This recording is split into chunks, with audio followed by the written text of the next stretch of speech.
peaceful, leading the holy life, eating but a single meal a day.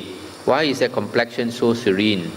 And the Blessed One said, they do not sorrow over the past, nor do they hanker for the future. They maintain themselves with what is present, hence their complexion is so serene. Through hankering for the future, through sorrowing over the past, fools dry up and wither away like a green reed cut down. So here, the Deva, he sees monks who dwell alone in the forest and eat one meal a day and leading a very hard life. And yet they look so peaceful, so contented. And he asked why. And the Buddha said, because they do not sorrow over the past. Many of us, we think of the past and we have remorse, we have regret. We keep thinking of the past. Many people, for example, if a person, boyfriend, girlfriend relationships break up, and then they keep thinking of the past, and they become so miserable, and sometimes they commit suicide. But so a monk practicing the right way, you do not sorrow over the past, and you do not hanker for the future. You don't worry about the future. Those who are ambitious will think about the future. And the Buddha said, they maintain themselves with what is present, hence their complexion is so serene. So a person who practices the holy path, he's always mindful of his object of meditation. He also always has to bring his mind back to his object. In other words, he has to remember to contemplate his object of meditation. That's why the word sati is called recollection, remembering your object of meditation. So it is not, sati is not general mindfulness, but always remembering to bring your mind back to your object of meditation. So if a person constantly has sati, bringing back his mind to his meditation object, then his mind is in the present. He does not think of the past, he does not think of the future. When you think of the past, you have sorrow, you have remorse. When you think of the future, you have a lot of worries. So without thinking of these two extremes, you are mindful of the here and now, then you'll be happy. Now we come to the second section, the 11th sutta in the whole Samyutta. Thus have I heard, on one occasion, the Blessed One was dwelling at Savatthi in Jeta's Grove, Anathapindika's park. There the Blessed One addressed the monks thus, Bhikkhus. Let's stop here for a while. This Blessed One normally is a translation for the word Bhagawa. Bhagawa, or sometimes Bhagawan, in certain books, is a term of respect for a holy man. It's called a Bhagawa. And this word Bhikkhu, Bhikkhu is a term for Buddhist monks. And it was coined by the Buddha. It comes from the word bhik. Bhik is became the English word beg. So Bhikkhu means a beggar. So that's why a lay person should never call a monk Bhikkhu. Only the Buddha is qualified to call a monk Bhikkhu. It's a way to discipline the monks, to put down their ego, to remember that they are beggars. So lay people during the Buddha's time always refer to the monks as Bhante. And then we see in the suttas that even the monks call the Buddha Bhante, which means reverend or reverend sir. So here the Buddha addressed the monks, bhikkhus. Sometimes it's translated as monks. And the monks replied, Venerable Sir, or Bhante. Bhante or Bhadanta. The Blessed One said, once in the past, bhikkhus, or monks, a certain Devata of the Tavatimsa host was reveling in the Nandana grove, supplied and endowed with the 5 chords of celestial sensual pleasure, accompanied by a retinue of celestial nymphs. On that occasion he spoke this verse, they do not know bliss who have not seen Nandana, the abode of the glorious male devas belonging to the host of 30.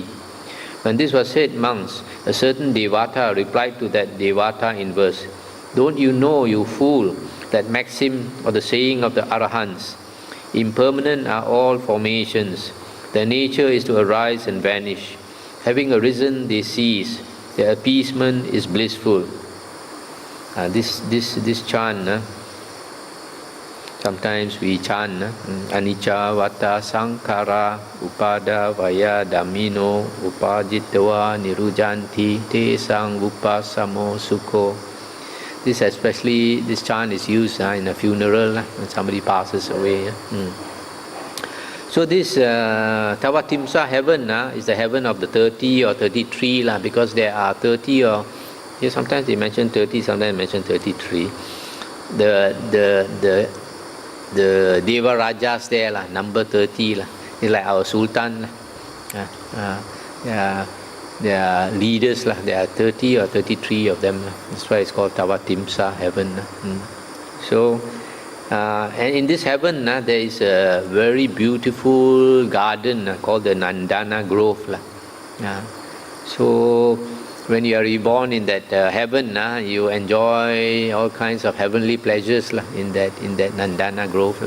So this Deva says, anybody who has not seen Nandana Grove, they don't know what happiness is.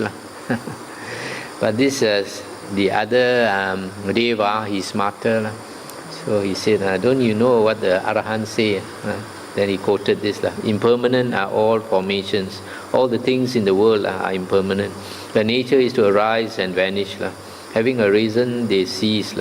Their appeasement is blissful. The appeasement means the ceasing of all formations, the ceasing of all things in the world is real peace, because that peace is permanent peace. 1.12 At Savatthi, standing to one side, the Devata recited this verse in the presence of the Blessed One. One who has sons delights in sons. One with cattle delights in cattle. Acquisitions truly are a man's delight. Without acquisitions, one does not delight. And the Buddha said, one who has sons sorrows over sons. One with cattle sorrows over cattle. Acquisitions truly are a man's sorrows. Without acquisitions, one does not sorrow. So here you see the Deva is saying that when you have property, you have sons and you have property, then you are a happy man. But the Buddha says the opposite. One who has sons sorrows over sons. This one just reminds me, the other day one of our Samanera here came to ordain. He brought the brother along. So the brother was in a hurry to go back. Then I asked why. I said, because the son has become a drug addict, so got caught by police. So you see, one who has sons sorrows over sons, especially nowadays. One who has daughters also sorrows over daughters. Sometimes the daughter runs away from home. And then you have cattle, you have to worry about your cattle. You have property, you have to worry about your property. So if a person does not have anything, nothing to worry about. Actually, we came into this world empty-handed, with nothing. We're going to go off empty-handed. So why you want to have so much things? We do our duty, whatever our duty is, and then if we get, okay. If we don't get, also okay. We leave everything to our karma. The 13th Sutta at Savatthi, standing to one side, the Devata spoke this verse in the presence of the Blessed One. There is no affection like that for a son, no wealth equal to cattle. There is no light like the sun. Among the waters, the ocean is supreme. And the Buddha said, there is no affection like that for oneself, no wealth equal to grain. There is no light like wisdom. Among the waters, the rain is supreme.